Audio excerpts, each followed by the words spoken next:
Hi, BrenTech here, where tech is made simple. So Google is busy rolling out Chrome version 119, which is now our latest release. And they started pushing out version 119 on the 31st of October, which was once again late yesterday in my part of the world.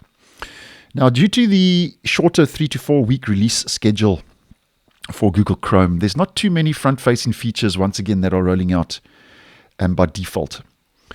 And there are a couple of improvements which we'll look at shortly. But as always, with these major version upgrades, we get a good couple of security fixes, which Google also rolls out now on a weekly basis. And once this update has been applied, the latest version and build 119.0.6045.105 or 106, depending if you are running Mac, Windows, or Linux.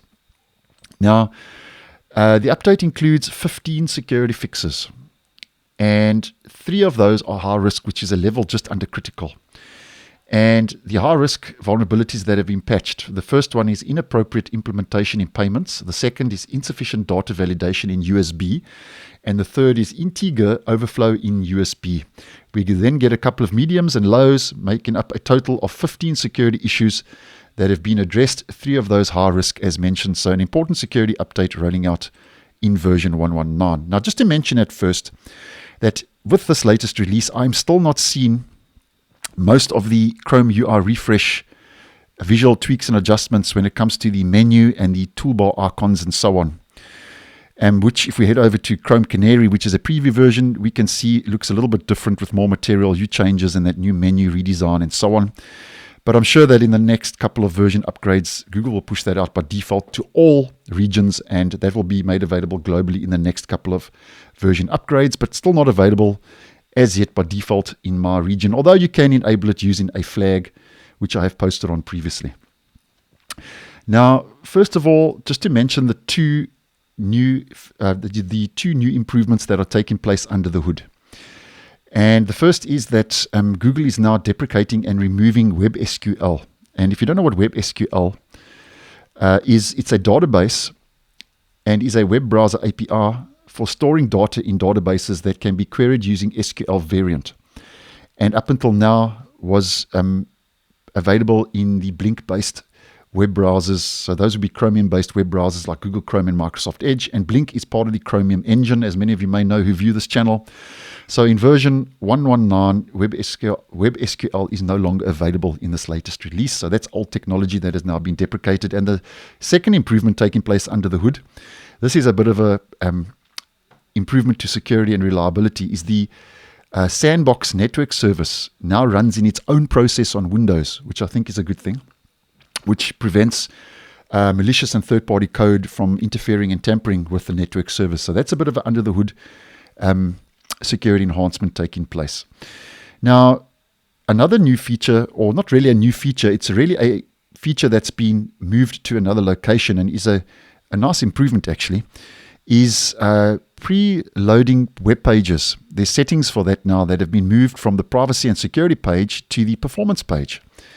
So if we head over to the performance page, over and above, get in your memory section, your power section, we now get the speed section.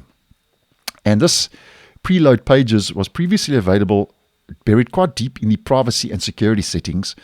And here we can see now being made more practical and pushed a little bit to the front, and I think this is a nice move where it's now found in the performance section, which I think is more appropriate. And preload pages, it says, when on Chrome preloads pages, which makes browsing and searching faster. This is turned on by default, and the standard preloading is turned on by default as well. Some of the pages you visit are preloaded with standard preloading and extended preloading. More pages are preloaded. Pages may be preloaded through Google servers when requested by other sites. So that's a bit of a speed improvement if you are going to be using preloading, which I think fits a little bit better now in that performance page and section. Now, those are more or less the official default features that I think most of you would be interested in. We get a lot of under the hood developer improvements and changes, which I don't think your average home user is really going to be interested in. And there are another 2 features which I thought would have rolled out by default by now. They may have rolled out by default in your region, but haven't made it to my region. And that's the saving and syncing tab groups and the reading mode. Now, if you're not seeing both of these features, you can head up to your Omnibox enter Chrome://flags, and you can enable both flags for those features now in the stable version.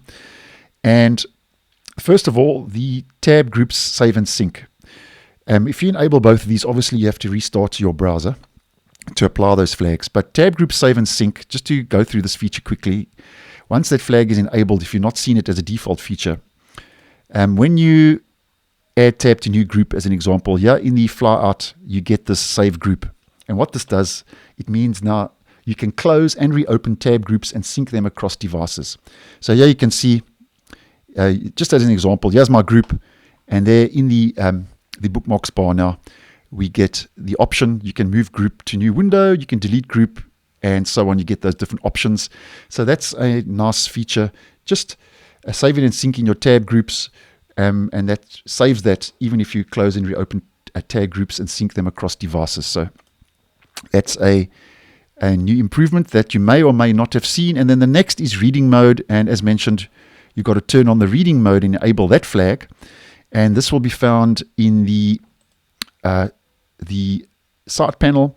And what this does is, as an example, if we head up to Wikipedia as an example, and we just open that and we head to today's article as an example, you can see it basically just simplifies that article and takes away the clutter and removes all the distractions and just makes it a lot easier to read. And I have covered reading mode quite extensively on the channel, so you can always do a search for that. And yeah, we get some options and which are available at the top. You can just fiddle around with those. But nonetheless, those are some official and not so official changes that have been made available in version 1.19. And we are expecting Chrome version 1.20, which will be our next stable release, to roll out as the early stable in 4 weeks' time on the 24th of November 2023. So thanks for watching, and I'll see you in the next one.